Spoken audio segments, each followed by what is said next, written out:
बिस्मिल्लाहिर्रहमानिर्रहीम, अस्सलाम वालेकुम रहमतुल्लाहि व बरकातुहू। वीवर्स, कैसे हो आप सब लोग? उम्मीद करती हूँ अल्लाह ताला के फजल व करम से आप सब बिल्कुल खैरियत से होंगे। वीवर्स, आज मैं आपको कंप्यूटर मशीन की स्क्रीन को क्लियर करने का तरीका बताऊंगी। अगर स्क्रीन पर डिज़ाइन थोड़े से मध्यम है या स्क्रीन इस तरह से बिल्कुल साफ़ हो गई है तो टेंशन लेने की ज़रूरत नहीं। आज आपको मुकम्मल तरीका बताऊँगी कि किस तरह से हम ये डिज़ाइन क्लियर करेंगे। इस तरह देखें, स्क्रीन बिल्कुल साफ़ नज़र आ रही है। ये यहाँ पर हमारे फिट पड़े हुए हैं, सॉरी ये मशीन के फिट पड़े हुए हैं। तो वहाँ पर एक ब्लैक सी फिरकी नज़र आ रही है। ये ब्लैक सी फिरकी नज़र आ रही है। इससे हम मशीन की स्क्रीन को क्लियर करेंगे।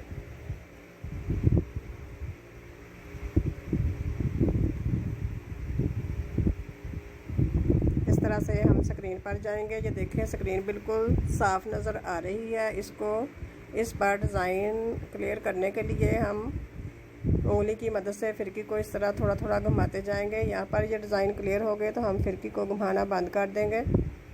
इस तरह से देखें, आहिस्ता आहिस्ता हम फिरकी को घुमाएंगे। इस तरह से डिज़ाइन क्लियर हो जाएंगे। ये देखें, इस तरह उंगली की मदद से हम इसको थोड़ा थोड़ा घुमाते जाएंगे और स्क्रीन से डिज़ाइन देखते जाएंगे। जैसे ही डिज़ाइन क्लियर हो तो हम फिरकी को घुमाना बंद कर देंगे। ये देखें, स्क्रीन पर डिज़ाइन बिल्कुल अच्छे से आ गए हैं। अब मैं आपको इस बटन के बारे में बताऊंगी।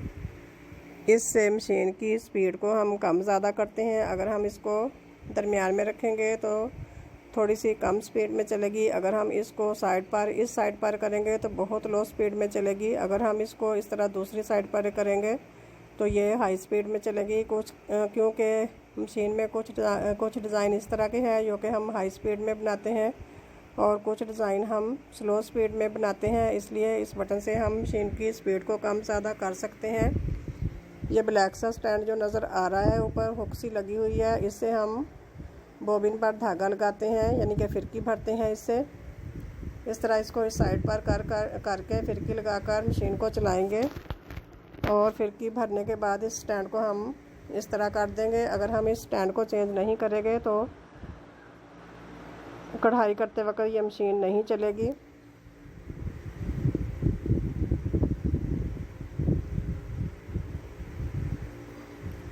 उम्मीद करती हूँ आपको समझ आ रही होगी। अब हम धागा डालने का तरीका बताएंगे। यहाँ से हम धागा डालेंगे, ऐसे ही इसको इस तरह से दूसरी साइड पर ऐसे ले आएंगे और इस हुक में से लगाएंगे। इस हुक में लगाने के बाद हम धागा दोबारा से नीचे लेकर जाएंगे। इस हुक में डालने के बाद ऐसे धागा नीचे लाएंगे और ये एक स्टैंड सा लगा हुआ है, छोटी सी हुक सी लगी हुई है, इसके अंदर से गुजारेंगे और नीडल में धागा लगा देंगे।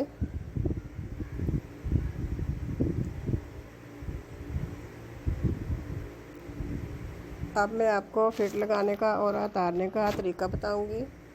ये फिट के बैक एक रेड सा बटन लगा हुआ है। इस तरह ये फिट के बैक एक रेड सा बटन लगा हुआ है। इसको हम उंगली की मदद से इस तरह से दबाएंगे तो ये देखिए फिट इस तरह से उतर जाएगा। इसको दोबारा लगाने के लिए हम फिट को पॉइंट के नीचे रखेंगे और इस स्टैंड को छोड़ देंगे।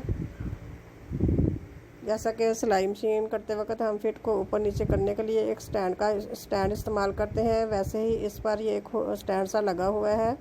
फिट को ऊपर नीचे करने के लिए हम इसको इस्तेमाल करते हैं। इस तरह से देखें, फिट अच्छे से लग चुका है। अब मैं आपको सिटल साफ़ करने का तरीका बताऊंगी। इस तरह फिरकी निकालेंगे और कपड़े की मदद से इसको अच्छे से साफ़ कर लेंगे। इस तरह से ये शटल बाहर नहीं आएगा। ऐसे ही इसको अच्छे से साफ़ करेंगे और यहाँ पर हम हल्का हल्का सा थोड़ा सा तेल लगा देंगे। अगर हमने इसको मुकम्मल साफ़ करना है तो इस पेज को खोलकर हम इस कवर को हटाएंगे। इस तरह से पेज को खोलकर ये कवर हटा देंगे और शटल को बाहर निकालेंगे और अच्छे से साफ़ करने के बाद दोबारा इसको लगा देंगे।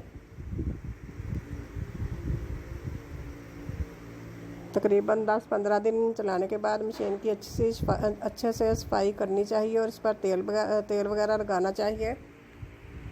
अब ऐसे ही हम इसको बंद करेंगे और ये स्टैंड सा जो नज़र आ रहा है इसमें हम फ्रेम लगाते हैं। हैंड फ्री एम्ब्रॉयडरी के लिए यहाँ पर एक फ्रेम सेट होता है।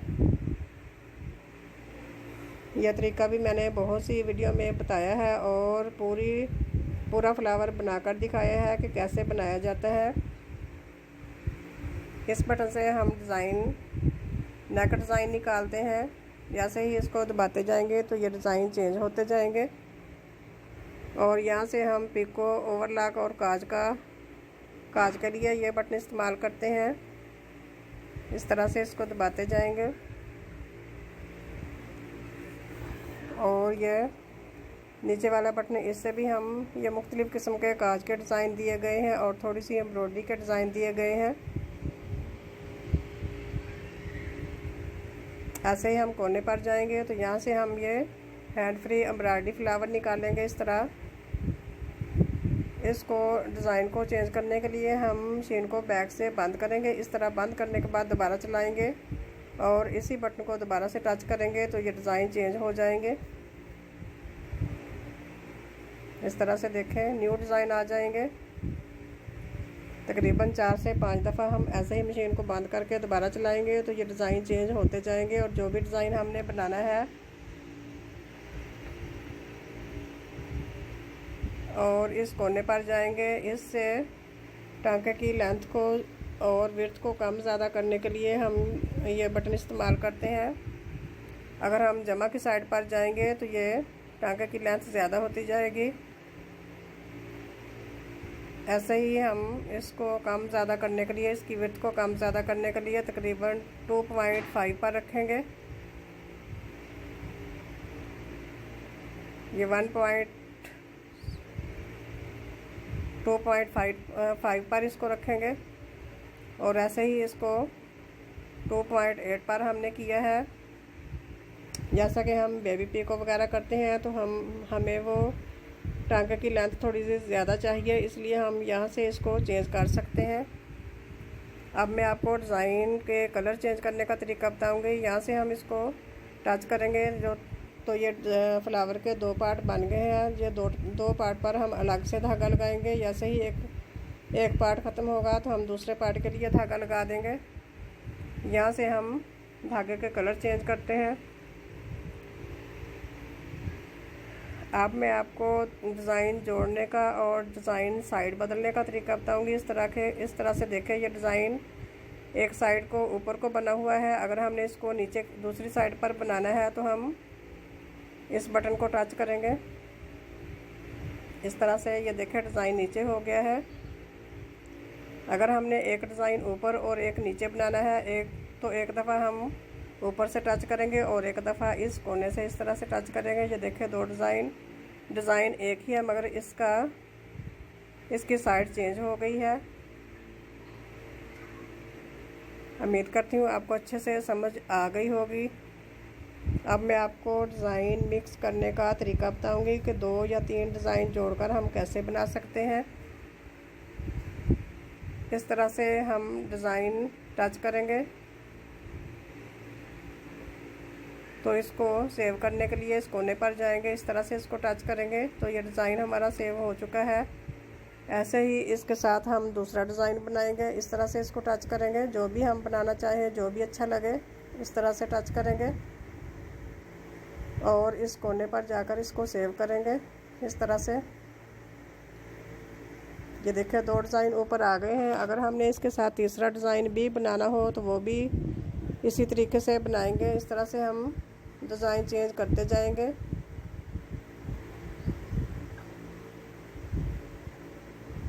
जो डिज़ाइन हमने फ़िक्स किए हैं वो डिज़ाइन चेंज नहीं होंगे।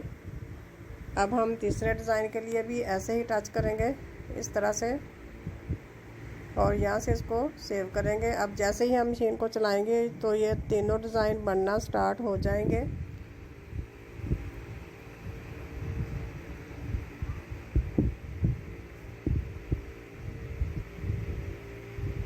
अगर हमने इस तरह डिज़ाइन की साइड चेंज करनी है, ये देखिए डिज़ाइन ऊपर को बना हुआ है। अगर हमने इसको नीचे की तरफ लेके आना है ये सेव करने के लिए हम यहाँ पर जाएंगे और इसको साइड बदलने के लिए ये देखिए दूसरा डिज़ाइन नहीं हमने सेम बनाया है, लेकिन इसकी साइड को चेंज करने का तरीका बताऊंगी। इसकी साइड को चेंज करने के लिए ये ऊपर वाले ऑप्शन में जाएंगे, यहाँ से इसको टच करेंगे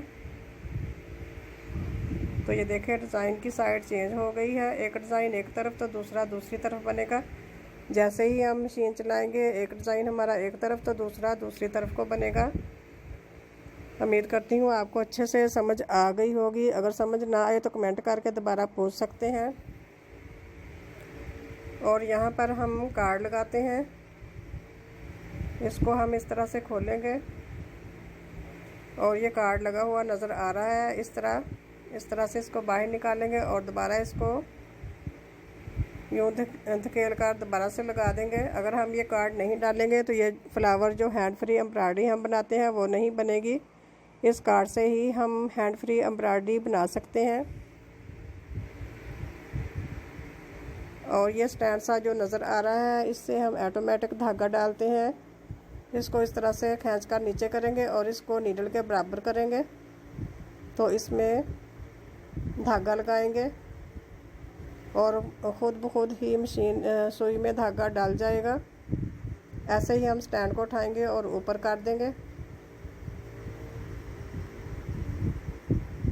और ये एक ब्लैक सा सेंसर सा नज़र आ रहा है, जो हुक सी नज़र आ रही है ब्लैक सी। इसको हम काज करने के लिए इस तरह से नीचे ऊपर करते हैं। इस तरह से नीचे करेंगे और काज करने के बाद इस तरह से ऊपर उठा देंगे। और मशीन के बैक एक बटन सा नज़र आ रहा है।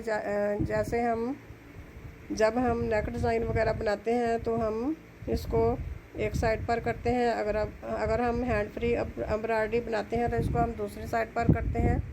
अगर हम इसको चेंज नहीं करेंगे तो ये हैंड फ्री एम्ब्रॉयडरी नहीं बनेगी। इस बटन से ये जो फिट के नीचे दंदाल से नज़र आ रहे हैं, इस बटन से हम इसको चलाते हैं और मूव करते हैं। अगर हमने नेक डिज़ाइन बनाना है तो इसको हम चलाते हैं। अगर हमने हैंड फ्री एम्ब्रॉयडरी बनानी हो तो इसको रिमूव करने के लिए हम बटन को पीछे से इस तरह से ऑफ कर देते हैं। उम्मीद करती हूँ आपको समझ आ